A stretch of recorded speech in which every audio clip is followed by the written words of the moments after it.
I have 21-year-old twin girls with a disorder called Phelan-McDermid syndrome. The best way to describe it is it looks like autism. It's not autism, but that's what it looks like.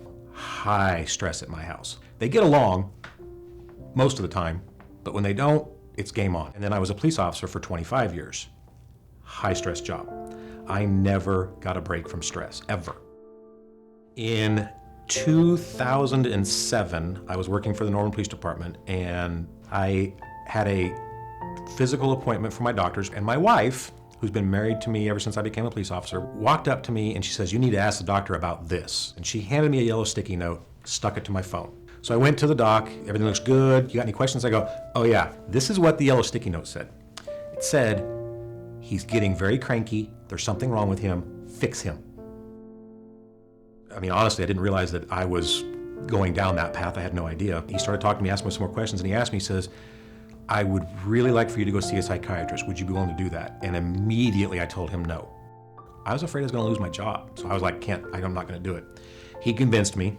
I, to this day, do not remember who it was I went and saw. And she came back and she diagnosed me with major depressive disorder. And I did not recognize it, had no idea that there was a problem. We started on some antidepressants, and I went through 3 of them, and it was not a pleasant experience at all for anybody in the house. And eventually we got landed on fluoxetine. So I left Norman Police Department in December of '07, and I got rehired by OU in '09. I didn't bother telling anybody at OU that I was on medications, that I was diagnosed with anything, because again, there's a stigma about law enforcement having mental illness. I ended up working an event of a young student who ended up hanging themselves, unfortunately. He had been prescribed fluoxetine, and apparently from what we discovered, he was not taking his fluoxetine. And how that came about was the detective that was working the case pulled out the young man's pill bottle and spun it around, and he actually said, "Fluoxetine, what is that?" And I said, "Prozac," I mean, just that fast. And he slammed the bottle down and he goes, "How did you know that so fast?" And I looked right at him and I said, "Because I'm on it." And he stopped and he looked at me and goes, "Why are you on it? You don't need this stuff." And I said, "See, it works if you take it."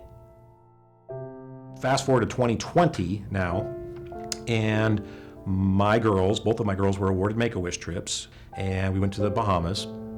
We came back right before the COVID shutdowns when we got back. I get to work really early. I always get to work early. And my major was in there setting up the training room. And I asked him what was going on. He actually said that the representative from the Oklahoma Law Enforcement Retirement System was coming in to talk to the newbies about getting on the system. And I said, "Oh." He goes, "It's an open meeting, anybody can come." I said, "Okay, I would like to come to that." And so I went in there, sat down with him, and before the session even started, no one else was in there. It was just me and the major at that point. And I asked him, I said, "Sir," I said, "I just want to ask you a question." I said, "I was denied by you guys back in 2009 to get on the retirement system. This was 2020, so we're talking 11 years later. Could I start today at 0? I'll start today." And he thought about it for a second. He didn't really know the answer. And he says, I don't know what to say. He goes, "But we'll probably still deny you." That was the straw that broke the camel's back. I went back to my office. I was not in a happy place. It was Friday. I needed to get up to OSBI to deliver evidence to get processed. So I went and got one of the unmarked units and got in the car and got onto I-35. I only can remember one thing about that drive. Talking to myself, and every single bridge embankment that I was approaching, I would say, "How fast do I have to go to hit that and not come back?" It had nothing to do with wanting to die. I did not want to die. That's not what it was. What it was I was done fighting. I was done playing the game. I didn't have anything left. I just didn't have anything left at that point. I made it through OSBI, came back to headquarters, don't know how I made it back, don't remember any of that. One of my patrol officers came into the office, and when he crossed through the threshold of my door, he recognized really quickly that something was wrong, and I told him, "No, I'm not in a good place, I don't know what to do, I don't know what's happening." And he asked me if he could go get someone for me to talk to, and I knew who he was going to go get, and it happened to be the same major that I talked to that morning. The major came in, sat in my office, across the desk from me, shut the doors, it was just me and him, and he said to me, "You know, you and I are really close friends. You're one of the closest friends I have here. I have to ask you this question." And I looked at him and I said, "I think you need to ask the question. Please ask the question. Do you want to hurt yourself?" I can't say yes. I can't say no. I don't know. He wasn't really prepared for that answer. No one's really gone down that road before. He handled it amazingly well. I eventually asked him, I said, "What about my job?" He goes, "Don't worry about your job. Don't worry about that. We need to get you taken care of." And he asked me if I was armed. I told him yes. And he says, "Could I have it?" "Yes, sir." I said, "Do you want me to take it off, or do you want to take it off? He said, would you allow me to take it off of you? And I said, I would. And I stood up and I put my hands up over my head like this. For a law enforcement officer to have someone take their weapon off of them is not an easy feeling. We agreed that I needed to go talk to a professional right then and there. Talked to the doctor there on campus. Her and I agreed that I probably needed to go in-house, which concerned me because of my job. But I said, you know what? I need the help. I need help. I can't do this anymore. I was taken to St. Anthony's Hospital downtown. I ended up getting released overall from the facility on Monday afternoon, late afternoon or evening, and I was a little concerned about my job, and I went back to the police department on Tuesday, and I walked into the deputy chief's office. Again, I'm nervous because I don't think I have a job anymore, and he starts off by saying, Cory, I want to make an example out of you. I don't want you to come back, I need you to come back. I said, excuse me, what?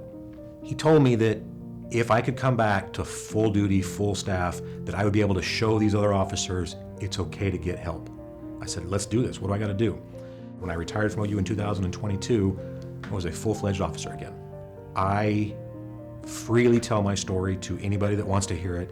I definitely tell it to all law enforcement officers because I want them to understand it's okay to get help. I often tell them I prefer not law enforcement related, just so that you're not hung up in that whatever. But if that's all you've got, that's all you've got. Use it. I do not want anybody going to the place or the day that I was, because I don't think that law enforcement can do the job that they do without help. There's the program that's funded by the Department of Mental Health. It's to ask for backup. It is literally just getting resources into them, finding out where you can go, what you can do, what help you can get. I'm a huge believer in the 988 system, and I will tell officers, look, it's not just a crisis line. As a CIT instructor, we talk about the iPads that are available now, but most of those tablets now have a law enforcement specific button on them, which is awesome. He or she can get into their car, push that button, and pop up someone and say, look, I got to get this off. Can we talk about this real quick? Rock and roll, good to go. I totally think that I'm in a better place. Just mentally, everything else, I'm in a really good place. I feel really good about that. But I see my therapist every month. We sit down and just talk about what's happening. And again, I believe it helps. I really do believe it helps. So.